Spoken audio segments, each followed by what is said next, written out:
Well, I love longsword. I really like it quite a lot. Um, Here's why. Um, a two-handed weapon, all right? Sometimes one-handed, mostly a two-handed weapon.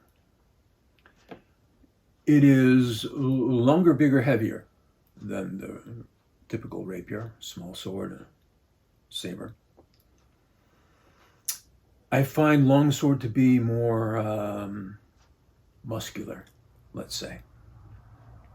If you like that yang energy going on, this really is about that.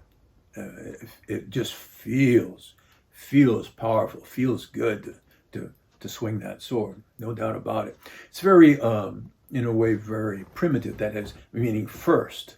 I mean, it's real simple. You're going to pick up something heavy and sharp and hit somebody with it real hard. It's not it's not necessarily as scientific as the rapier. I like it also because that leads to a certain freedom of movement. The movement in longsword is quite different from the restricted minimalist movement of rapier or saber, because of the context of the weapon, right? So there's a certain flow in the longsword that is quite different from the flow of saber or rapier. With a longsword, very typically we engage multiple opponents from multiple directions, which is something we don't do a lot of, a little bit, but we don't do a lot of that in the small sword or the saber. In the small sword, our principal context is the duel. In the saber, our principal context is the duel and then slash on horseback. So the take of the longsword is a little bit different, and it's quite good. I mean, you can get centered with it. You can really take that to town if that's your thing. It's a lot, when you do rapier or saber or longsword, it's a lot like picking an instrument to play. Whether you play tenor sax, whether you play trumpet, or whether you play trombone, you're still playing music. Yeah, it's a different instrument, but it's not a whole different thing. It's still music, right? You're still playing the same song. You're just playing the trumpet part or the sax part or the bone part, right? So there's that. Having said that, I don't teach the longsword very much to very many people. And I'll tell you what. First of all, between the small sword and the saber, I can teach everything about combat you need to know. It covers all the bases. We don't really need to have another sword. It's interesting to experiment with it and to experience it with it, but you don't really need it to learn the science of combat. Principally, the problem is safety. Whenever you train to do something deadly, you have to try and make it safe. And there's always an antagonistic relationship between verisimilitude and safety. You can make it real or you can make it safe. You can't do both. The realer you make it, the more dangerous it is. And the safer you make it, the less real it is.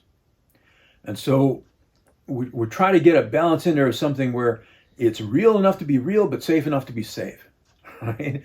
In other words, if you take something and make it so safe that it's safe, then you change the essential nature of the thing. And you're not doing it anymore, so what's the point? Right? If you change it so much that it's real, you're going to kill somebody. Right? And folks take a grim view of that. I have not found, maybe there's something out there that I haven't found yet, but I have not found, to my satisfaction, the protective gear that would be acceptable to me to have my students spar, quote unquote, spar with the longsword. It is not worth somebody getting hurt. And this is a serious weapon. Even if it isn't sharp, that's one hell of a blunt instrument. I haven't seen a mask or helmet that I would trust for myself, just giving a lesson, to wear and let somebody hit me on the head for practice. No way. I was born at night, but not last night, right? So that's a real issue, is protective gear. And what most people do, it seems, I mean, I'm aware that there are some folks out there who think they're practicing longsword, and they have, in my opinion, insufficient protection, and they have changed the weapon substantially to the point that it really doesn't handle like a longsword anymore. So it's a combination of those things. So when I do teach the longsword, what we do is etudes, or kata, if you like that word better. It allows you to do real stuff with a longsword. You can put as much power into it as you want. You can put as much speed into it. You don't have to drive with your foot on the brake for fear of hurting somebody. And you can do multiple directions, multiple opponents, all that stuff. You can make it just as real without hurting anybody. So that's the way I practice it.